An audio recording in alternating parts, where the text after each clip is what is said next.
جو یہ 4 کام کرے گا وہ لوگ بچ جائیں گے، اس کے علاوہ دنیا کا ہر انسان خسارے میں۔ اور ان 4 باتوں میں سے ہمارا کتنی باتوں پر عمل ہے ہر آدمی کو معلوم ہے۔ اور اس سے ہمیں یہ پتہ چلتا ہے کہ انسان کی زندگی میں ایمان لانے کے بعد 2 باتیں سب سے اہم ہیں۔ گناہوں پہ ہوں شرمندہ، الہی در گزر کر دے،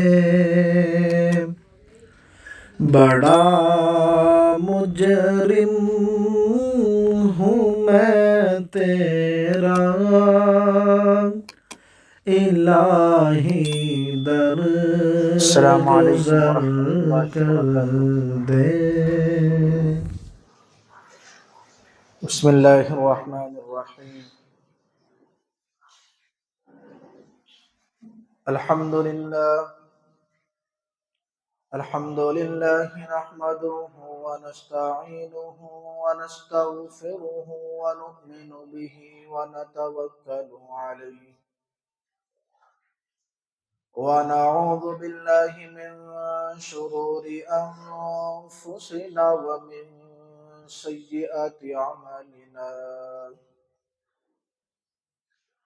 من يهده الله فلا مضل له ومن يضلله فلا هادي له، ونشهد أن لا إله إلا الله وحده لا شريك له، ونشهد أن سيدنا ومولانا محمدا عبده ورسوله، أما بعد، فقد قال الله تبارك وتعالى في كلامه المجيد والفرقان الحميد، فأعوذ بالله من الشيطان الرجيم،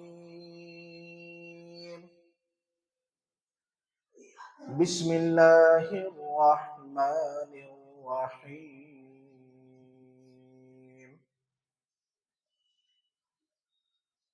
قولا له قولا لينا۔ عن ابي سعيد الخدري رضي الله تعالى عنه قال قال رسول الله صلى الله عليه وسلم: من رأى منكم منكرا فليغيره بيده، فإن لم يستطع فبلسانه، فإن لم يستطع فبقلبه، وذلك ضعف الإيمان۔ صدق الله مولانا العظيم وصدق رسوله النبي الكريم، ونحن على ذلك لمن الشاهدين والشاكرين، والحمد لله رب العالمين۔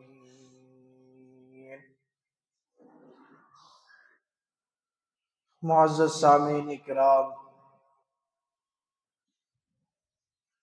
بزرگان محترم اور ادھر ادھر سے آئے ہوئے مسافران عزیز،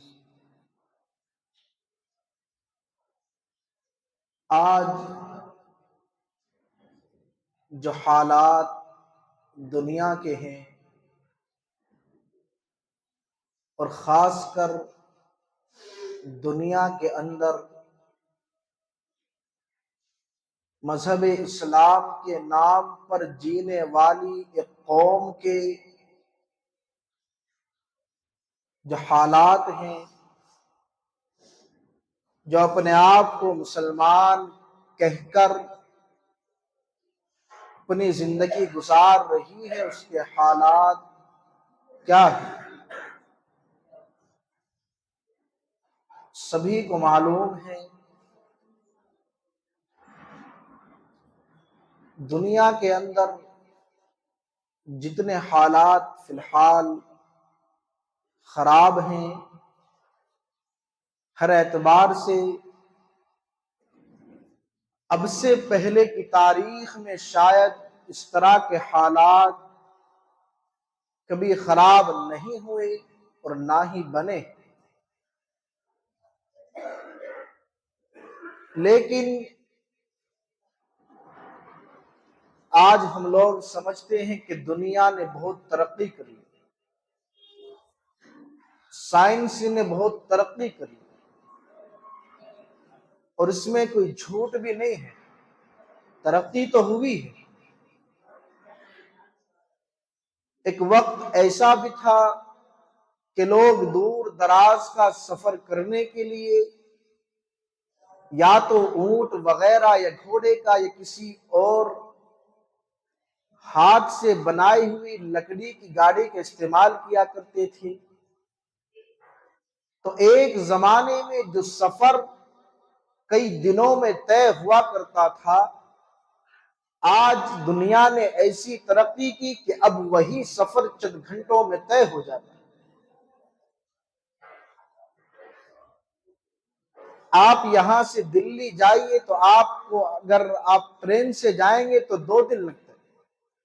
سائنس نے ترقی کی تو ہوائی جہاز تیار کیے، 2 دن کا سفر آپ محض 2.5 سے پونے 3 گھنٹے میں کر سکتے ہیں۔ تو یہ ترقی ہے۔ ایک وقت تھا کہ جب کئی میلوں دور ہمارا کوئی عزیز، ہمارا کوئی اپنا، ہمیں اس تک اپنی بات یا اپنا پیغام پہنچانا ہوتا تھا، کوئی خوشی کی بات یا کوئی دکھ بھری کہانی سنانی ہوتی تھی، تو ہم اس کے لیے ایک خط تیار کرتے تھے اور ڈاک کے ذریعے اس کو بھیجا جاتا تھا۔ اور کبھی کبھی ایسا بھی ہوتا تھا کہ وہ ڈاک پہنچنے میں ظاہر سی بات ہے وقت لگتا ہے، جس مقصد کے لیے وہ خط لکھ کر کے بھیجا ہے اتنی تاخیر سے وہ خط پہنچتا تھا کہ وہ پورا مقصد ہی نکل جایا کرتا تھا۔ اللہ والے گزرے ہیں کہ ان کے پاس پڑھائی کے دور میں جب خطوط آتے تھے تو ان کا یہ طریقہ تھا کہ تقریباً سال یا 6 مہینے میں ایک بار وہ خط کو کھولا کرتے تھے۔ اس بیچ میں جتنے بھی خطوط آتے تھے ایک مٹکے کے اندر ان کو جمع کر لیا، اس لیے نہیں پڑھا کرتے تھے کہ کہیں میری جو تعلیم ہے، میری جو ایجوکیشن ہے وہ ڈسٹرب نہ ہو، کہیں خط کے اندر کوئی دکھ بھری کہانی اگر میں نے پڑھ لی تو جو تعلیم میں حاصل کر رہا ہوں اس کے اندر جو میرا انٹرسٹ ہے وہ کم ہو جائے۔ اور 6 مہینے 1 سال کے بعد جب خط کھولا کرتے تھے تو اس کے اندر ایسی ایسی خبر ہوا کرتی تھی کہ آپ کے والد صاحب کا انتقال ہو گیا۔ کب؟ 1 سال پہلے۔ ایسا دور بھی اس دنیا نے دیکھا، اور آج کا دور ایسا ہے کہ آپ 2 4 10 20 ہزار 2000 نہیں بلکہ دنیا کے آخری کونے تک اگر آپ کو اپنی بات پہنچانی ہے تو آپ سیکنڈوں میں اپنی بات پہنچا سکتے ہیں۔ یہ ترقی نہیں ہے، یہ ترقی ہے۔ وہ بات جس کو پہنچانے کے لیے ہمیں کئی دن یا مہینوں لگ جایا کرتے تھے، آج وہی بات ہم ایک دوسرے تک صرف چند سیکنڈوں میں پہنچا سکتے ہیں۔ یہ آج کی ترقی ہے۔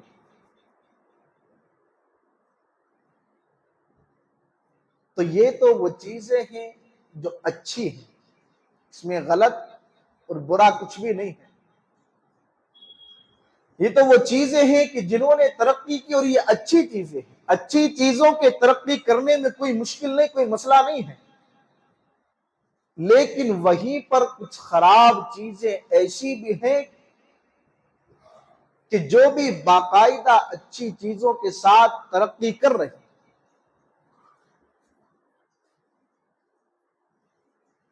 آج گناہوں میں بھی بہت زیادہ ترقی ہو چکی. آج ہر گناہ کے اندر بڑھ چڑھ کر حصہ لیا جاتا ہے. ترقی دونوں طرف ہے، اچھی چیزوں میں بھی ترقی ہے اور بری چیزوں میں بھی ترقی ہے. فیصلہ ہمیں کرنا ہے کہ ہمیں ترقی اچھی چیزوں میں کرنی ہے یا بری چیزوں میں. اور چونکہ مذہب اسلام کے علاوہ جو دوسرے لوگ ہیں وہ ترقی کر رہے ہیں، وہ چاہے اچھی چیزوں میں ترقی کریں یا بری چیزوں میں، وہ ہمارا مقصد نہیں ہے، نہ ہی وہ ہمارے لیے زیر بحث ہے.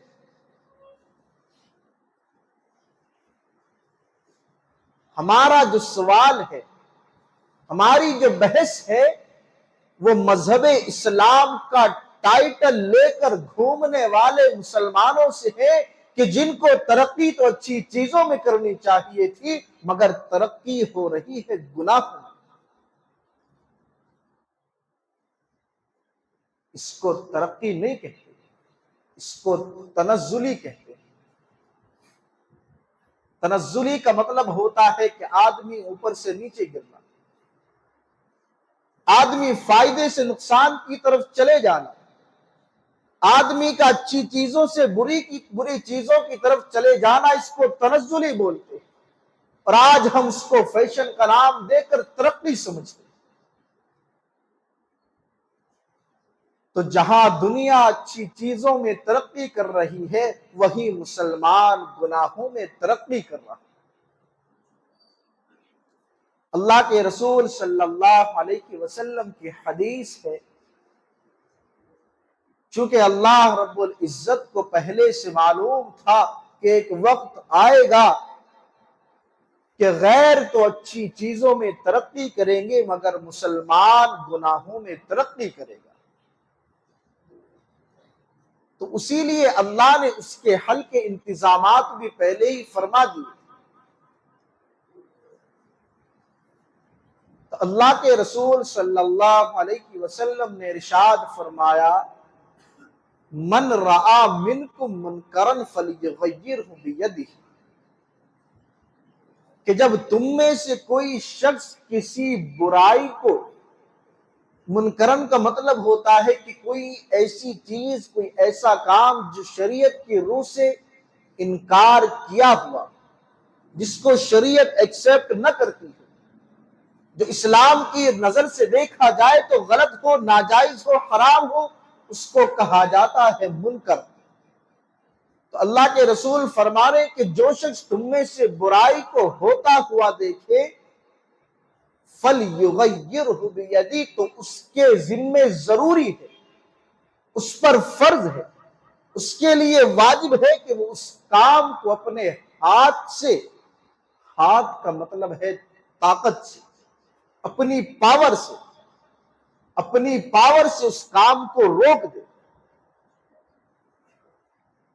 اللہ نے اتنی مضبوطی دی ہے، اللہ نے مضبوط بیک گراؤنڈ دیا ہے، اللہ نے بینک بیلنس اچھا دیا ہے، اور یہ آدمی اس کام کو روک سکتا ہے، اس گناہ کو روک سکتا ہے. اس کے باوجود یہ محض اس لیے خاموش ہو جاتا ہے کہ اگر میں نے اس کام کو رکوا دیا تو فلاں ناراض ہو جائے گا، میں نے اس کام سے اگر منع کر دیا تو میرے دوست مجھ سے بات نہیں کریں گے. تو خدا کی قسم مجھے یہ بات کہنے میں کوئی ڈاؤٹ نہیں ہے کہ یہ آدمی سراسر جہنمی ہے. ہم سوچتے ہیں کہ دوسرا کرتا ہے کہ ہمیں کیا لینا. نہیں، اللہ نے آپ کو طاقت دی ہے تو آپ پر فرض ہے اس کام کو روکنا.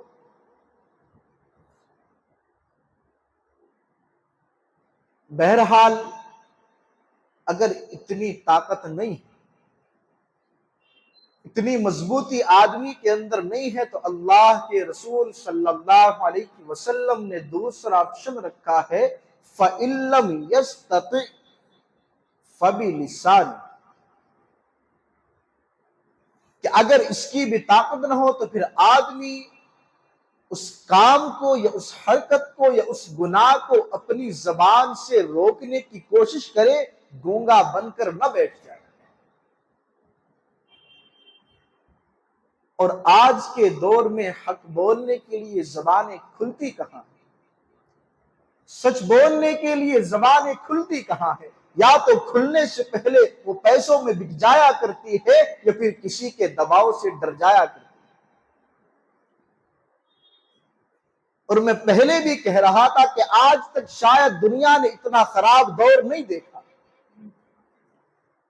پہلے لوگ سچ بولنے کے لیے، حق بات کہنے کے لیے خوشی سے، بشاشت سے پھانسی کے پھندے پر چڑھ جایا کرتے، اور پھانسی کا پھندا تو بہت بڑی چیز ہے۔ آج کے دور میں تو چند پیسوں کے لیے زبان نہیں بلکہ پورا آدمی بک جاتا ہے۔ تو دنیا میں تو حق بات کو اپنے دل میں دبا کر، سچ بات سے اپنی زبان کو روک کر، چند پیسوں کی پتیاں لے کر کے آپ تھوڑی دیر کے لیے مزے اڑا سکتے ہیں، لیکن خدا کی قسم یہی عمل ہے جو ہماری نمازوں اور روزوں پر پانی پھیرنے والا ہے۔ اس میں کوئی بھی ہے، میں ہوں یا دنیا کا کوئی بھی مسلمان ہو، اللہ کے رسول فرما رہے فَإِن لَّمْ يَسْتَطِعْ فَبِلِسَانِهِ، اگر طاقت سے، ہاتھ سے، پاور سے روکنے کی ہمت نہیں ہے تو پھر دوسرا آپشن یہ ہے کہ اس کو زبان سے برا کہے، اس کو زبان سے سمجھائے۔ ایسا نہیں کہ دیکھ کر خاموش اور چپکے سے بازو سے نکل لیا۔ ہمیں پتا ہے کہ اگر ہم اس کو سمجھائیں گے تو ہمارا کوئی نقصان نہیں ہے۔ ماننا نہ ماننا یہ الگ چیز ہے۔ شریعت نے، قرآن و حدیث نے پہلے ہی فیصلہ کر دیا کہ کسی سے منوانا، کسی کو ہدایت دینا یہ تمہارا کام نہیں ہے اور نہ ہی تمہارے بس میں۔ اگر ہدایت انسان کے بس میں ہوتی تو اللہ کے رسول صلی اللہ علیہ وسلم کے چچا ابو طالب اللہ کے رسول کی سالوں کی محنت کے باوجود دنیا سے بے ایمان ہو کر نہ جاتے۔ اور یہاں تک بھی مفسرین نے لکھا ہے کہ اگر ہدایت انسانوں کے ہاتھ میں ہوتی تو شاید حضرت بلال رضی اللہ عنہ، جو دکھنے میں، جو کتابوں میں لکھا ہے کہ سیاہ رنگ تھا، موٹے موٹے ہونٹ تھے، جس کو دوسرے الفاظ میں بدصورت کہا جاتا ہے، تو ان کے بارے میں لکھا ہے اگر انسان کے ہاتھ میں ہدایت ہوتی تو شاید ان کو کوئی ہدایت نہ دیتا۔ ہدایت اللہ کے ہاتھ میں ہے۔ اللہ نے ایسی ہدایت دی حضرت بلال رضی اللہ عنہ کو کہ وہ کیسے دکھتے ہیں یہ میٹر نہیں کرتا، اور یہ فیصلہ ہم کرنے والے کون ہوتے؟ اگر کوئی کسی کے کلر پر آبجیکشن اٹھاتا ہے، کوئی کسی کے جسم پر، کسی کے ناک، آنکھ، کان، دانت، ہاتھ، پیر پر سوال اٹھاتا ہے تو خدا کی قسم وہ اللہ کی پیدائش پر سوال اٹھاتا ہے۔ وہ اللہ کے پیدا کرنے پر اعتراض کرتا ہے کہ اللہ نے اس کو ایسا کیوں بنایا۔ اللہ کی مرضی، اللہ جس کو چاہے جیسا بنائے، اور اللہ نے کسی کو بیکار نہیں بنایا۔ اللہ نے سب کو اپنی جگہ بہترین بنایا ہے، اور نہ ہی یہ چیز اللہ کے یہاں میٹر کرتی۔ اللہ کے یہاں دل دیکھا جاتا ہے۔ دل کیسا ہے؟ دل اگر خوبصورت ہے تو اللہ کے یہاں قابل قبول ہے، لیکن چہرہ ایسا ہے کہ چمک مارتی ہے، چہرہ ایسا ہے کہ دودھ سے زیادہ سفید ہے لیکن دل سیاہ ہے، تو اللہ کے یہاں اس کی کوئی حیثیت نہیں۔ اور حضرت بلال رضی اللہ عنہ چہرہ دیکھو کیسا ہے، لیکن دل نور سے منور ہے، تبھی تو ان کے چلنے کی آواز بھی جنت میں سنائی دیتی۔ تو اللہ کے یہاں شکل و صورت میٹر نہیں کرتی، بلکہ اللہ کے یہاں دل دیکھا جاتا۔ تو اللہ کے رسول فرماتے کہ دوسرا آپشن یہ ہے کہ اگر ہاتھ سے، طاقت سے، پاور سے آپ اس کو منع نہیں کر سکتے، تو پھر آپ کی ذمہ داری ہے کہ اس کو زبان سے سمجھانے کی کوشش کریں۔ وہ نہیں مانے گا، وہ چھوڑ دو، وہ آپ کی ذمہ داری ہے بھی نہیں، ہمارا کام اس کو سمجھا دینا۔ آگے اللہ کے رسول صلی اللہ علیہ وسلم فرماتے ہیں فَإِن لَّمْ يَسْتَطِعْ فَبِقَلْبِهِ، اور اگر اتنی بھی طاقت نہیں ہے کہ آپ زبان سے بھی نہیں روک سکتے، آپ کو اس بات کا ڈر ہے کہ اگر میں سامنے والے کو سمجھاؤں گا تو مجھ سے لڑائی کرے گا، مجھ سے جھگڑے گا، مجھے گالی گلوچ دے گا، تو پھر اللہ کے رسول صلی اللہ علیہ وسلم نے ایسے حالات میں تیسرا آپشن رکھا ہے فَبِقَلْبِهِ، اپنے دل سے تو کم از کم اس کو برا سمجھ سکتے۔ وَذَلِكَ أَضْعَفُ الْإِيمَانِ، اور یہ ایمان کا سب سے کمزور درجہ ہے۔ اگر ہم اس کو دل سے بھی برا نہیں سمجھتے بلکہ اس کے گناہ پر ہم راضی ہوتے، اس کے گناہ میں ہم شریک ہوتے ہیں، تو پھر یہ جو ایمان کا سب سے کمزور درجہ ہے، سمجھ لو کہ ہمارے اندر یہ بھی نہیں۔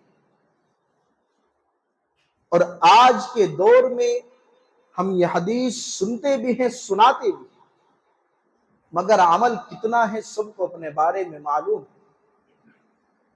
کتابوں میں علماء کرام نے لکھا ہے کہ اپنے خاندان کا جو مخیہ ہوتا ہے، یا آپ خاندان کو چھوڑیے، ہر آدمی اپنے گھر کا ذمہ دار ہوتا ہے، اور اگر اس کی اولاد یا اس کی بیوی یا اس کے جو بھی گھر میں رہنے والے ہیں، جو اس کی ماتحتی میں رہتے ہیں، اور وہ گناہوں میں ملوث ہے یا فرائض سے بے پرواہ ہے، اور اس کو معلوم ہے کہ میں ان کو کنٹرول کر سکتا ہوں، لیکن وہ خود اپنے کام کاج میں اتنا بزی ہے، وہ خود اپنے کام سے بے پرواہ ہے، اس کو روکنے کے بجائے حالانکہ اس پر قدرت حاصل کرتا ہے، اسے معلوم ہے کہ اگر میں سمجھاؤں گا، اگر میں سختی کروں گا، اگر میں زبردستی کروں گا تو یہ لوگ مان جائیں گے، اس کے باوجود بے پرواہ ہے۔ تو اللہ کے یہاں ایسے آدمی کی نہ تو نمازیں کام آئیں گی، نہ روزے کام آئیں گے، نہ دیگر عبادات کام آئیں گی۔ پرسنلی وہ اپنے فرائض کی ادائیگی کا جواب دے کر تو بچ جائے گا، اللہ کہیں گے تو نے تو کیا تھا، ٹھیک ہے۔ ایک مشہور سورت ہے وَالْعَصْرِ إِنَّ الْإِنسَانَ لَفِي خُسْرٍ، اللہ رب العزت قسم کھا رہے ہیں۔ آپ سوچئے کہ جب ہماری زندگیوں میں قسم کی اتنی اہمیت ہے کہ ہم کسی بات کو بتانے کے لیے، اس کی اہمیت کو جتانے کے لیے کبھی کبھی قسم کھاتے ہیں، اللہ بھی قسم کھا رہے ہیں۔ والعصر، قسم ہے زمانے کی، ان الانسان لفی خسر، یقیناً انسان خسارے میں۔ مفسرین نے تفسیر کی ہے کہ ہر انسان خسارے میں ہے، الا الذین آمنوا وعملوا الصالحات، سوائے ان لوگوں کو چھوڑ کر کہ جنہوں نے یہ کام کیے۔ وہ کام کیا ہے؟ آمنو، پہلا کام کیا ہے؟ آمنو، ایمان لائے۔ دوسرا کام ہے وعملوا الصالحات، ایمان لانے کے بعد نیک اعمال کیے۔ اگر کوئی ایمان تو لے آیا لیکن نیک اعمال نہیں کیے تو وہ انسان بھی خسارے میں۔ اللہ رب العزت آگے فرماتے ہیں وَتَوَاصَوْا بِالْحَقِّ، اور اس نے حق بات کی وصیت کی، حق بات کی نصیحت کی، لوگوں کو اچھے کام کی دعوت دی، لوگوں کو نماز پڑھنے کی دعوت دی، لوگوں کو مسجد میں بلانے کی محنت کی، لوگوں کو دینی لائن پر لانے کی کوشش کی۔ وَتَوَاصَوْا بِالصَّبْرِ، اور مفسرین نے تفسیر کی ہے اور صبر کی نصیحت اور وصیت کی، یعنی ان کو گناہوں سے روکا۔ ڈپریشن میں اپنے آپ کو اپنے ایمان کو کیسے بچائے، ایسی چیزوں کی نصیحت کی، تو ایسے لوگ خسارے میں نہیں ہوں۔ جو یہ 4 کام کرے گا وہ لوگ بچ جائیں گے، اس کے علاوہ دنیا کا ہر انسان خسارے میں۔ اور ان 4 باتوں میں سے ہمارا کتنی باتوں پر عمل ہے ہر آدمی کو معلوم، اور اس سے ہمیں یہ پتہ چلتا ہے کہ انسان کی زندگی میں ایمان لانے کے بعد 2 باتیں سب سے اہم ہیں۔ پہلا تو یہ ہے کہ وہ اپنے آپ کو اچھا مسلمان بنا لے، اپنے آپ کو نیک بنا لے، اپنے آپ کو 5 وقت کا نمازی بنا لے، اپنے آپ کو روزے دار بنا لے، اپنے آپ کو اپنے مسلمان بھائی کے حقوق کو ادا کرنے والا بنا لے۔ اب یہیں پر اس کا کام ختم نہیں ہوتا، بلکہ اب اس کی ذمہ داری ہے کہ دوسرے انسانوں کی یعنی مسلمانوں کی فکر کرے۔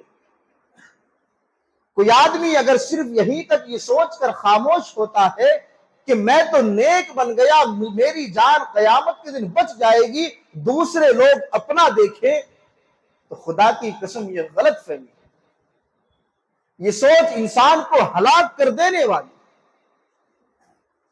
ایک چھوٹا سا واقعہ جو میں پہلے بھی شاید آپ لوگوں کو سنایا ہو، کہ بنی اسرائیل کی ایک بستی تھی، پوری بستی گنہگار۔ اللہ رب العزت نے حضرت جبرائیل علیہ السلام کو حکم دیا کہ اے جبرائیل جاؤ اور جا کر کے اس بستی کو ہلاک کر دو۔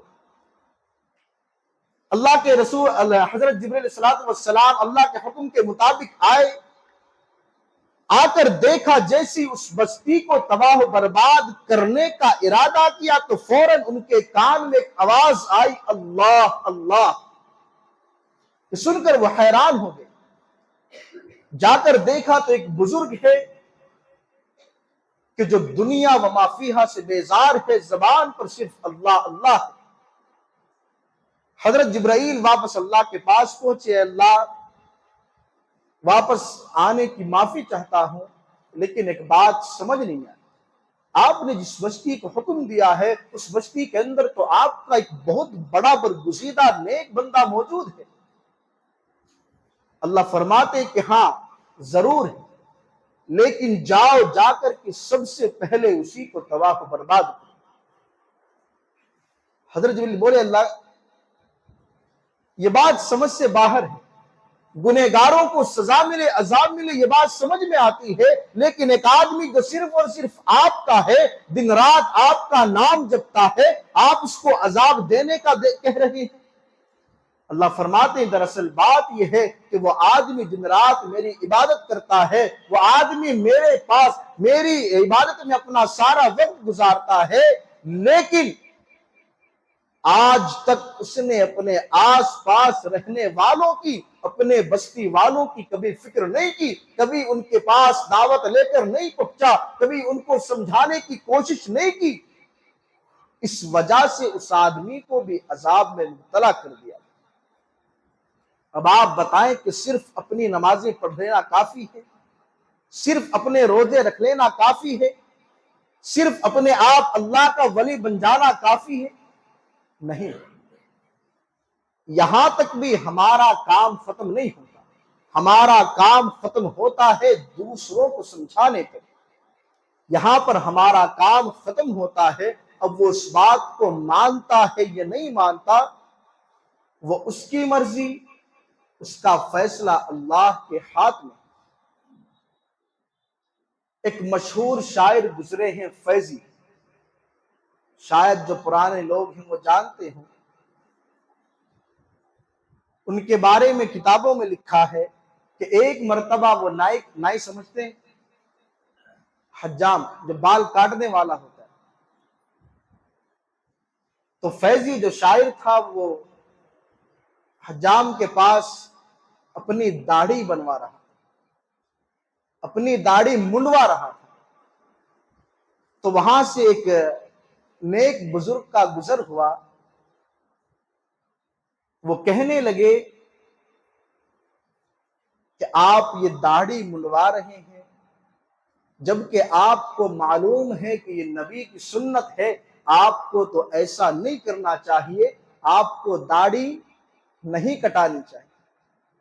فیضی شاعر کہتا ہے کہ میں صرف داڑھی منڈا رہا ہوں، کسی کا دل تو نہیں توڑ رہا، میں صرف داڑھی منڈا رہا ہوں، کسی کا دل نہیں توڑ رہا۔ اس پر اس اللہ والے نے جواب دیا کہ ہمارا دل تو نہیں توڑ رہے، مگر خدا کی قسم داڑھی منڈا کر اللہ کے رسول کا دل توڑ رہے۔ اور یہ بات حقیقت ہے، اللہ کے رسول کی سنت کا ہم جنازہ نکالیں گے تو اگرچہ ہمارا دل نہیں ٹوٹتا، ہمارا کام سمجھانے کا ہے، لیکن پوری امت کے اعمال اللہ کے رسول کے سامنے پیش ہوتے ہیں۔ اللہ کے رسول کی سنت کا جو جنازہ نکلتا ہے، جب وہ کارگزاری اللہ کے رسول کے پاس پہنچتی ہے تو اللہ کے رسول کا دل ٹوٹتا ہے۔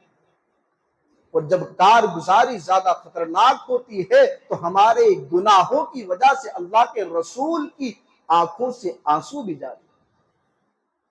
تو خدا را ہر آدمی اپنے آپ کا جائزہ لے، کوئی گناہوں سے بری نہیں ہے۔ میں تو اپنے آپ کو سب سے زیادہ گنہگار سمجھتا ہوں۔ ہر آدمی اپنے بارے میں غور و فکر کرے، کوئی نہ کوئی اس کے اندر ایسی کمی ضرور ہوگی کہ جس سے اللہ اور اس کے رسول ناراض ہوتے ہوں گے۔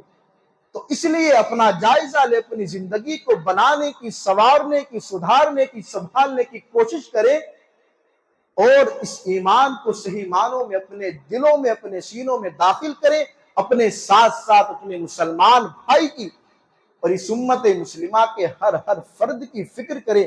اللہ رب العزت ہم سب کے ایمان کو صحیح سلامت رکھنے کی، بنانے کی توفیق عطا فرمائے۔ آمین ثم آمین، وما علینا الا البلاغ۔